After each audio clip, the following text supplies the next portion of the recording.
Let's discuss some of the thermal properties of matter, and I'll start by talking about thermal expansion. Most materials, whether they are solids, liquids, or gases, expand when heated at constant pressure. This phenomenon is known as thermal expansion. This expansion takes place as a result of the molecules beginning to move around or vibrate more quickly, which causes them to collide with one another, causing them to push each other further apart. It is important to note that the molecules themselves do not change size during the expansion, rather, the distances between them increase, increasing the total volume occupied by the molecules. This table shows how the intermolecular force influences the expansion rates of matter in its solid, liquid, and gaseous states. Solid matter expands slightly due to the strong bonds holding the molecules together. Liquid matter expand more than solids due to the weaker bonds between the molecules. Gaseous matter expands significantly due to there being no bonds holding the molecules together. Let's talk about some of the ways in which the thermal expansion of matter is utilized in different applications. The first application we'll discuss is overhead electrical cables, which are something most of us see every day. When suspended from poles or pylons, they are left slack to account for the contraction that occurs on cold days. The expansion joints found on bridges are another application of the material's thermal properties, which are designed to keep the structures from warping in hot weather, while still allowing for adequate clearance in cold weather. Thermometers are yet another type of device that measure temperature by making use of the thermal expansion of liquids. The temperature-activated switches, like the ones in electric water kettles, turn off the electricity when the water boils. Actually, this type of switch relies on the fact that different metals expand at different rates when heated. Consequently, the design is based on a bimetallic strip, consisting of two metals that expand at different rates, that bends by a predictable amount at a given temperature. As shown in that diagram, the bimetallic strip bends downward and away from the contact, because the yellow metal strip expands less than the green metal strip. In fact, the switch shown in this diagram is known as a normally closed switch because, when not activated, it establishes an electrical connection between terminals 1 and 2, and if the temperature exceeds a predetermined threshold, it will electrically disconnect the two terminals. This diagram in the bottom left corner of the slide shows a normally open switch that bends toward the contact when the temperature exceeds a predetermined threshold, forming an electrical connection between the two terminals. This kind of switch is often used to send power to a cooling fan when it's needed, like when the motor of a car gets too hot to work safely. In this section, we will discuss the specific heat capacity, which is the second thermal property of matter that we will learn about. But, before we get into the definition of a system's or matter's specific heat capacity, let's go over the definition of matter's internal energy and its relationship to temperature and state of matter. The internal energy is defined as follows: the sum of the kinetic and potential energies possessed by the particles that make up the matter or physical system. As we are all aware, the kinetic energy of particles is affected by their motion, and the potential energy of particles is affected by their relative positions.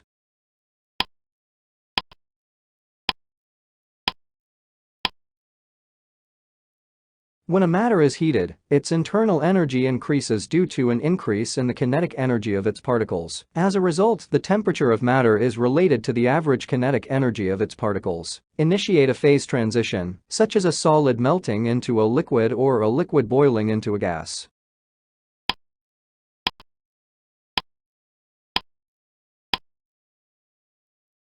Please think about the following scenario. If you have two beakers, each holding a different amount of the same type of oil at the same temperature, do you think they will both reach the same temperature if I give both systems exactly the same amount of thermal energy? Of course not, because the given thermal energy will be distributed to all the particles in the beaker. And since there are fewer particles in the beaker with the lower mass, each of those particles will have a higher average kinetic energy than the particles in the beaker with the higher total number of particles. As a result, the temperature will be higher in the beaker with the lower mass. Excellent, very good, and detailed answer, leading us to the conclusion that mass is a factor that influences the temperature of the substance after thermal energy is transferred to or out of it. Now let us consider this second scenario. If I have two blocks of the same mass, one made of copper and the other of granite, and they are both at room temperature. Do you think I can get them to the same temperature by applying the same amount of thermal energy to each?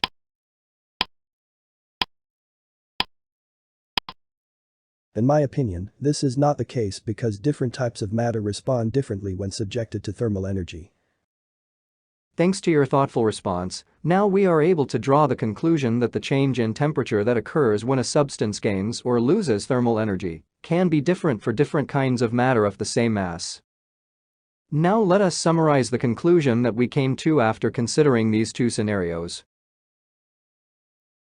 Based on the previous scenarios, we can conclude that the factors that influence how much an object's temperature changes are, first and foremost, the object's mass, second, the material from which the object is made, finally, the amount of thermal energy that has been transferred into or out of that object. Because we now have an understanding of the factors that cause a substance's temperature to rise and fall, we can now define what is known as a substance's specific heat capacity.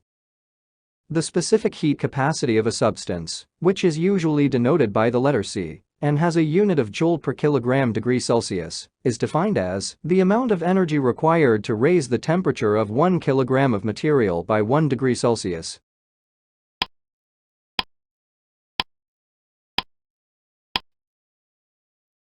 Because the definition specifies the object mass at 1 kilogram and identifies the material of the object, the energy required to raise the temperature of that object by 1 degree Celsius is solely determined by the type of material of the object, making the specific heat capacity a property of matter rather than a property of an object. This block of copper, for instance, has a specific heat capacity of 390 joules per kilogram degrees Celsius. However, if a half-kilogram teapot is created from it, its heat capacity will be equal to 390 times 0.5 kilograms, which will equal 195 joules per degree Celsius. As can be seen, there is a difference between the specific heat capacity of copper and the heat capacity of the teapot, which is made of copper, because copper's specific heat capacity is a property of matter, whereas the heat capacity of the teapot is a property of an object. The heat capacity of an object is calculated by multiplying its mass by the specific heat capacity of its material. We already have a definition for specific heat capacity. Let us write one for heat capacity. Heat capacity is measured in joules per degree Celsius and is defined as the amount of energy required to raise an object's temperature by 1 degree Celsius. Consequently, the heat capacity of an object can be calculated by multiplying the specific heat capacity of the object's material by its mass.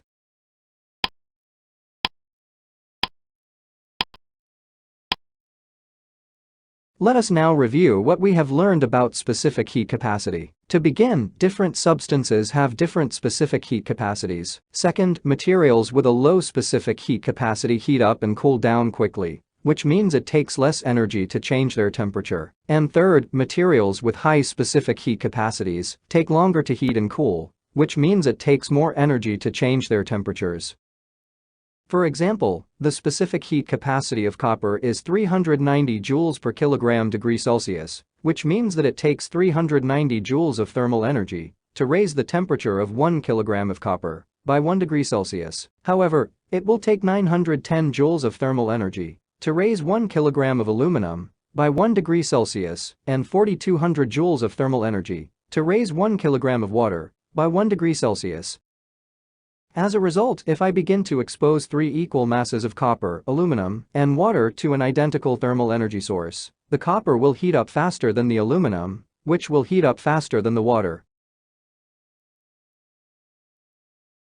Actually, heat capacity can be observed all the time. For example, placing a metal bench in direct sunlight on a hot day can cause it to become quite hot to the touch, while an equal mass of water exposed to the same amount of sunlight will not become nearly as hot.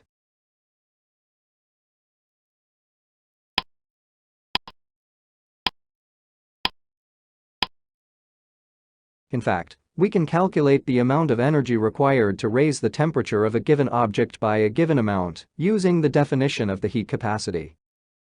First, multiply the material's specific heat capacity in joules per kilogram degree Celsius by the object's mass in kilograms to get the heat capacity, which is the required energy for that object to raise its temperature by 1 degree Celsius, and then multiply by the temperature change in degrees Celsius to get the required thermal energy in joules. Q equals Cm. Delta T is a shorthand representation of this equation. Let's go over some past paper problems to test your ability to apply the heat capacity concept and the equation Q equals Cm delta T.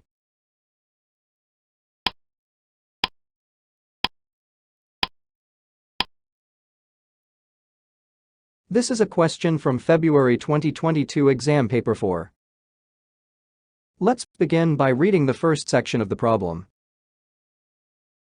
A sample of sand has a volume of 0.05 meter cube. The density of the sand is 1900 kilograms per meter cube. The specific heat capacity of the sand is 1500 joules per kilograms degrees centigrade. First, calculate the mass of the sample of sand. As with any other problem, we'll start by writing down the given information and then considering the rule or procedure we'll use to find the solution. The given information in that section are: the volume, V equals 0.05 meter cube, the density, ρ equals 1900 kilograms per meter cube, and the specific heat capacity, C equals 1500 joules per kilograms degrees centigrade. As I always remind you, don't forget to state the unit of the given information so that you don't mix up different units. Mass M equals volume V times density ρ. Before we plug in the numbers, let's double check that our units are correct. When we multiply the volume in meter cube by the density in kilograms per meter cube, we get the mass in kilograms. So, the mass will be equal to 0.05 times 1900 equals 95 kilograms, which will be added to our given information for the following section. Okay, very good. Let's move on to the next part of the problem.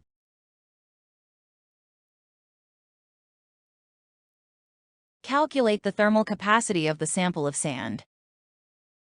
The thermal capacity of an object is defined as the specific heat capacity of the object material, C multiplied by the object mass, m.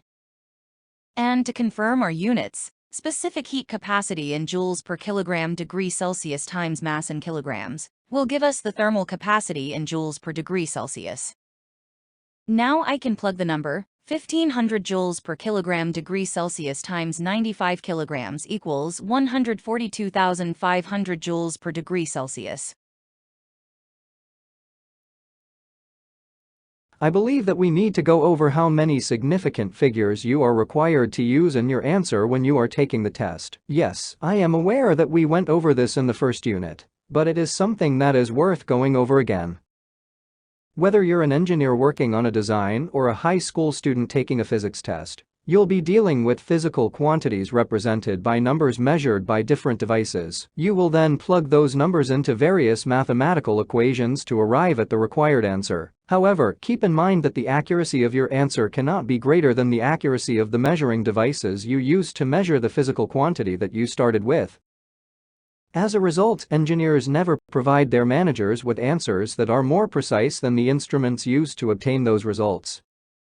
Yes, I know what you're thinking, but what about us on the high school physics exam? Here's the rule for that situation. Unless otherwise specified, your answer should use the same number of significant figures as the information provided in the question.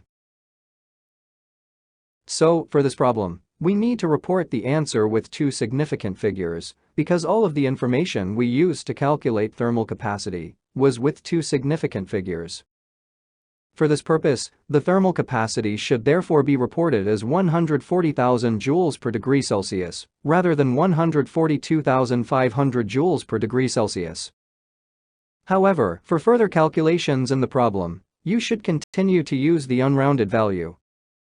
I'm hoping that by now you are able to pick the right significant figure for your answer.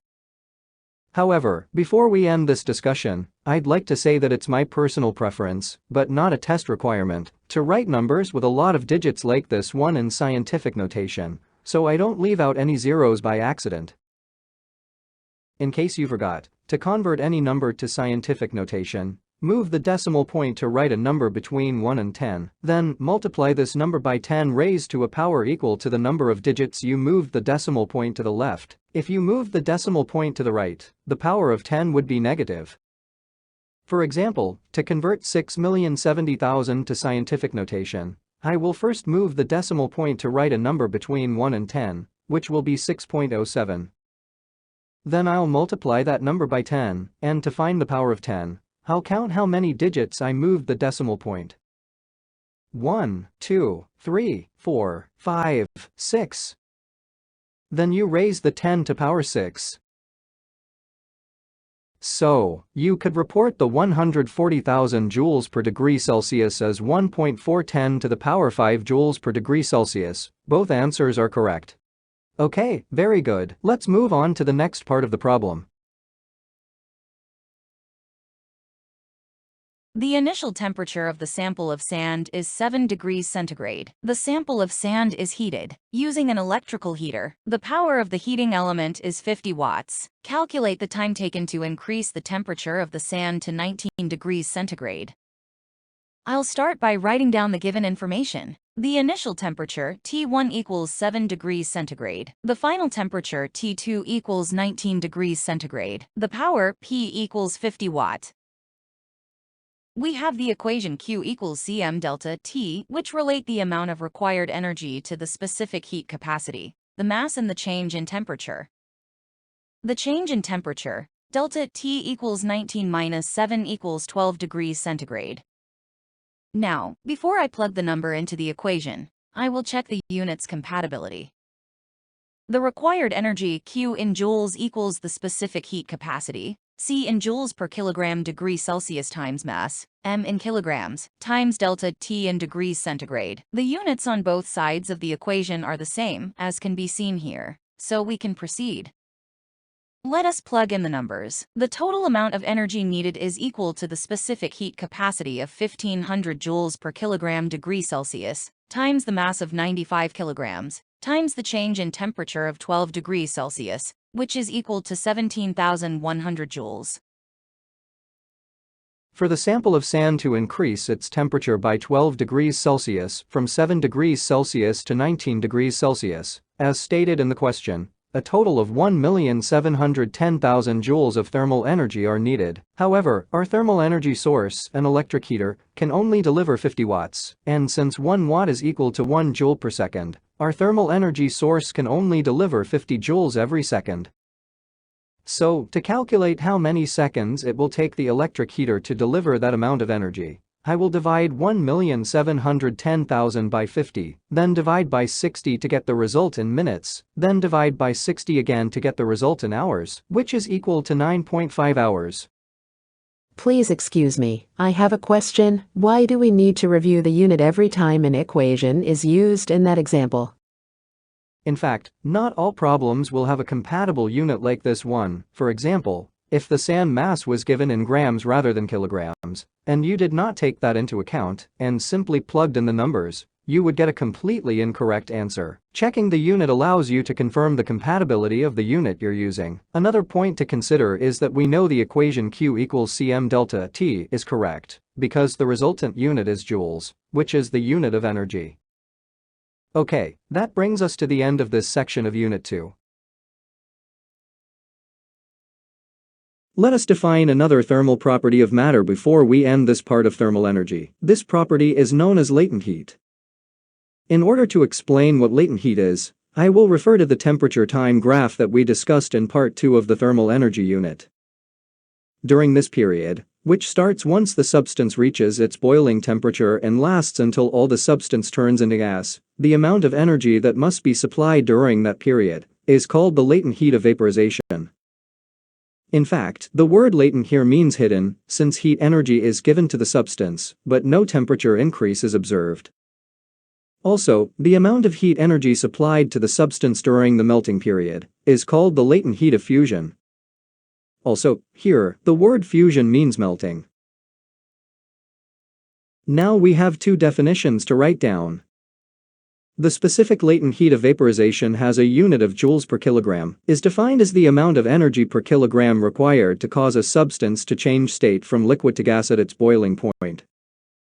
The specific latent heat of fusion has a unit of joules per kilogram, is defined as the amount of energy per kilogram required to cause a substance to change state from solid to liquid at its melting point.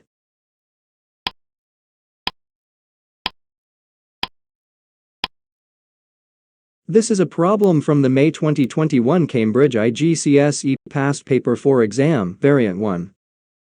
An aluminium saucepan with a plastic handle contains cold water. Figure 4.1 shows the saucepan on a hot plate. The mass of the water decreases by 0.11 kilogram in 300 seconds. The specific latent heat of vaporization of water is 2.3 times 10 to the power of 6 joules per kilograms. Calculate the rate at which the water gains thermal energy.